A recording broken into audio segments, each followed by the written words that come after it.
রমাজানের প্রস্তুতি নাম্বার 1, আমার সেটা বলেন। রমাজানের প্রস্তুতি নাম্বার 1 হচ্ছে যত দুনিয়াবি কাজ আছে সেই কাজগুলোকে কমিয়ে ফেলবো। দুনিয়াবি কাজগুলো কি করব? মানে দুনিয়াবি যত কাজ, যত ব্যস্ততা যা আছে এগুলোকে কমায় নিয়ে আসবো, যাতে রমজান মাসে আমাকে বেশি বাইরে দুনিয়াবি প্রয়োজনে বাইরে বের হইতে না হয়, বেশি ব্যস্ততা আমাকে দুনিয়ার জন্য না করতে হয়। মনে করেন যে আপনি চাইলে এখন যদি সামর্থ্য থাকে রমাদান এবং ঈদের বাজার করে রাখতে পারেন, কারণ লাইলাতুল কদর নষ্ট করে ঈদের বাজার, আর রমজানের অনেক রুহানিয়াত নষ্ট করে দেয় দুনিয়াবি বাজার ঘাট, তাই না? সবার সামর্থ্য হয় না, কিন্তু বড় বড় যে বিষয়গুলো আছে, বড় বড় খাবার, মৌলিক খাবার, এগুলো আপনি 2 মাসের জন্য বাসায় রাখতে পারেন যদি সামর্থ্য থাকে। সামর্থ্য নাই তাহলে সেটা আলাদা বিষয়।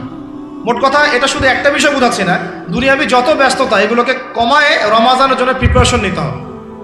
আল্লাহ পাক আমাদেরকে সবাইকে রমাদানের জন্য প্রিপারেশন নেওয়ার তৌফিক দান করেন।